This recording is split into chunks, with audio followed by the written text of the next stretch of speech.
Welcome back to In Pursuit 360. Today we're going to be talking about law enforcement agencies, budgets, and what it's all about. Given today's issues or concerns about law enforcement and training and defunding and that kind of thing, we're going to go into a little bit of education for those that aren't educated about law enforcement agencies and kind of how they work. So, stand by and we'll get right into it.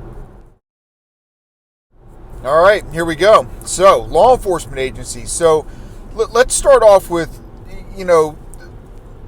not too long ago, the idea of being a law enforcement officer within your own community was kind of an honor. There were people that would strive, grow up dreaming of being a cop in their own neighborhood, right? Making a difference in the area that they live in, and they wanted to be like that other officer that they saw, while they were at the store or something. Or that's just not the case anymore.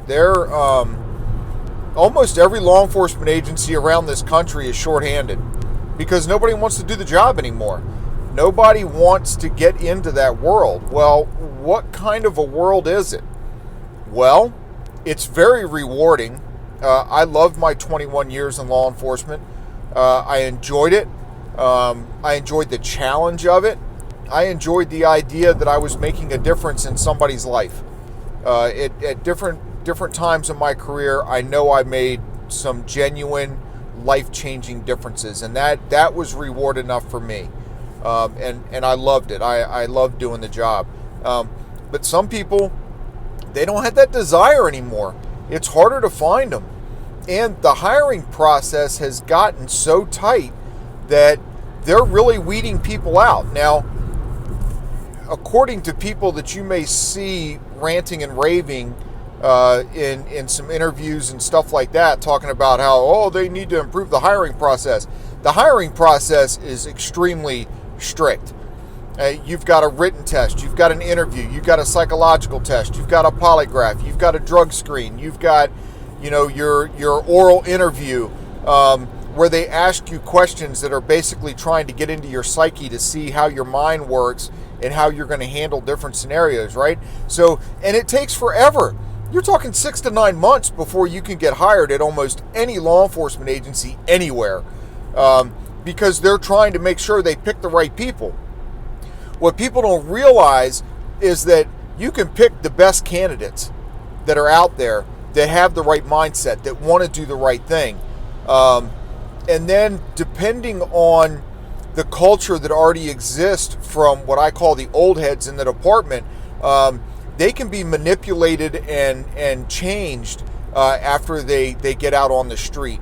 Or even if the old heads have the right idea, doing the job of law enforcement, you don't live on, but you work in the dark side of society all the time. All the time. That's your job. Your job is to pull somebody over for speeding. Well, that person's pissed.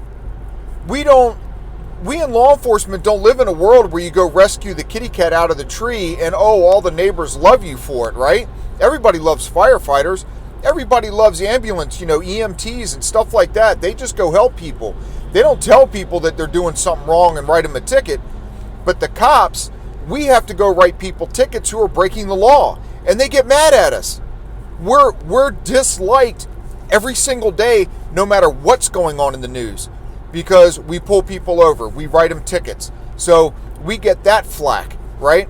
And then, God forbid, something does go wrong in a small town all the way across the country, and every cop in the nation is instantly bad. We have to deal with that. We deal with suicides. We deal with homicides. We deal with domestic violence. We live in a dark place when we're at work all the time. Every now and then you might get that little happy ending. You help a broken down car and they're like, thank you. There are some thankful people out there, and I'm very gracious for them.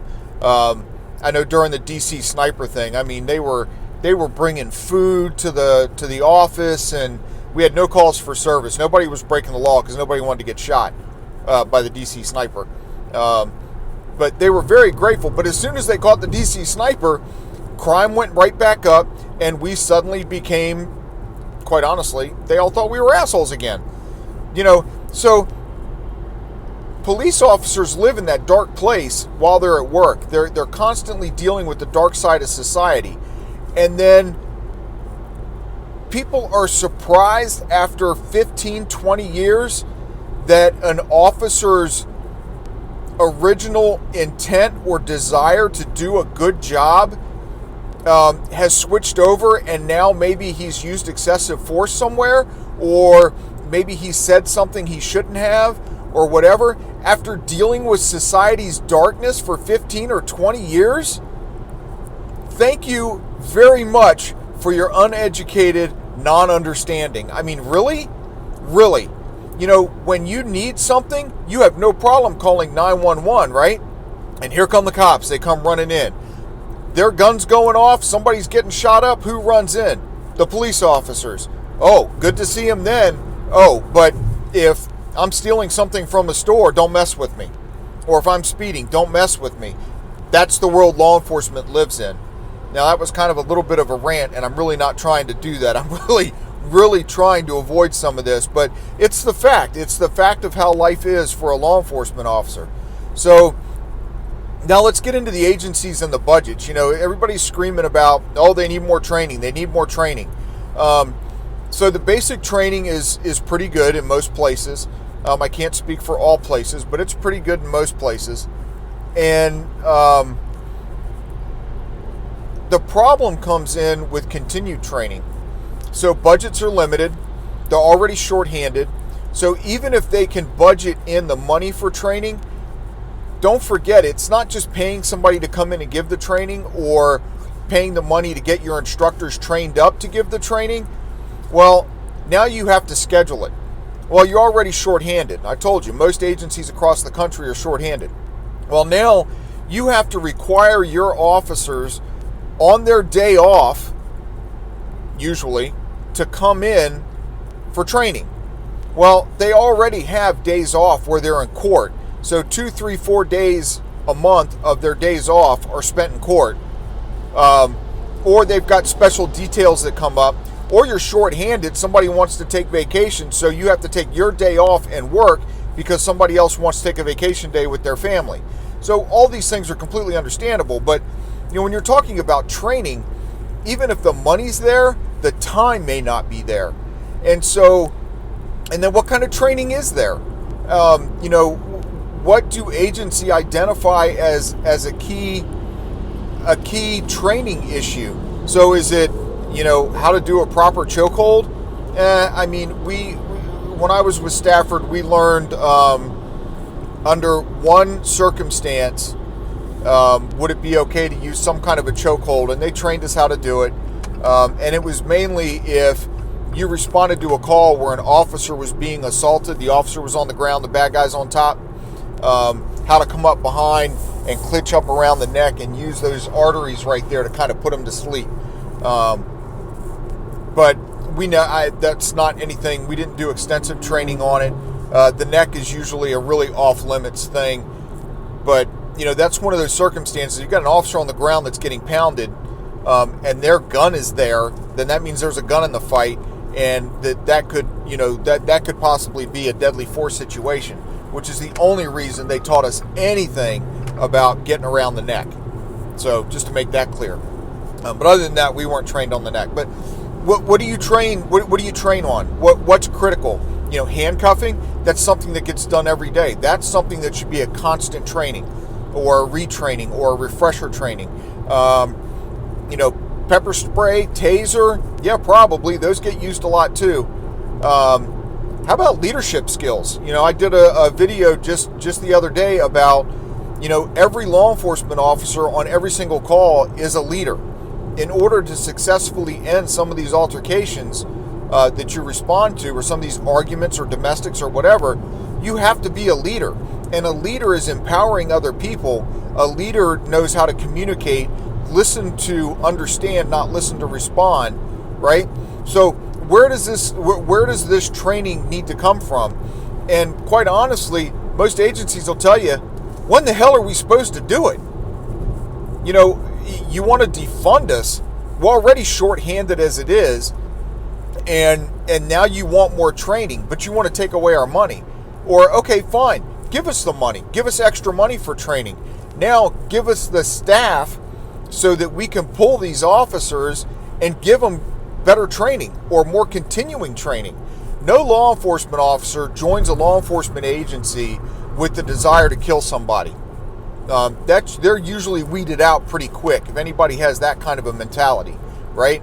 No officer goes in and says, well, I just want to pick on a certain race. There may be things that happen, you know, within a career or within a culture of an agency that may change some of these younger officers, but it's not as rampant or as common as some people would like to make you think. I seriously wish that people would take time and educate themselves. And you have to go, if you're going to educate yourself, you need to go and get all the information you can possibly find on a subject, right? You want to know what this side has to say about it, what that side has to say about it, and then what the people in the middle say about it. You want all the information, and you want to gather all that up, look at it, and make an intelligent decision. That's what you ask officers to do every single day when they respond to a call. You want the officer to get all the sides of the story, figure out what is true in the middle and how the law applies to it, and then do it. But you got people out here on the street screaming, hollering, spitting at officers, throwing stuff at them, hurting them, and all this stuff, who won't do that. But they expect the officers to do it. So, sorry, there I go, rant again. So educate yourselves. This is how law enforcement works. This is how law enforcement training works. They want to do it. They want to do more training. They're shorthanded. When do you do it? And so the answer is to defund them or reduce their budgets or whatever, and then, you know, ask that they continue to do impossible things. You know, you want your agencies to be better, then pay in to make them better. You know, it's kind of like the two most underpaid, underappreciated professions out there are law enforcement and educators. You want the educators to bring up your children. You want them to rear them and raise them and teach them all the right things, but you don't want to pay them for it. You want to complain every time they up the budget in education, right? And you want to complain every time they up the budget in law enforcement. Oh, you're just going to give them more money so that they can pull me over more often? Well, make a safer community, yeah. And we want them trained better, right? You want them trained better, you got to pay for it. You have to pay for it, and you have to encourage the people in these communities to join their local law enforcement. You know, I wonder if you go into some of these cities that have had issues, Minneapolis, Ferguson, Baltimore, you know, pick a few others, these big cities. How many people that were born and raised in that city become law enforcement officers? And then how many of them are imported from outside of the city limits? I think you'd be surprised to find out that nobody within the community becomes a cop, or very few. So encourage that. Encourage the growth within the community to join law enforcement. I mean, you know, and again, that's going to take outreach from the agency, but that's going to take money. That's going to take time. It's going to take, oh, wait a minute, training. Back to training. What do you know? So anyway, that's a little look on the inside of law enforcement training, and how that works, plus my couple little rants. Do me a favor, subscribe to the channel, smash that like button for me. Hit the bell notification so you know when my next video is coming out. And I will see you next time here on In Pursuit 360. Be safe out there.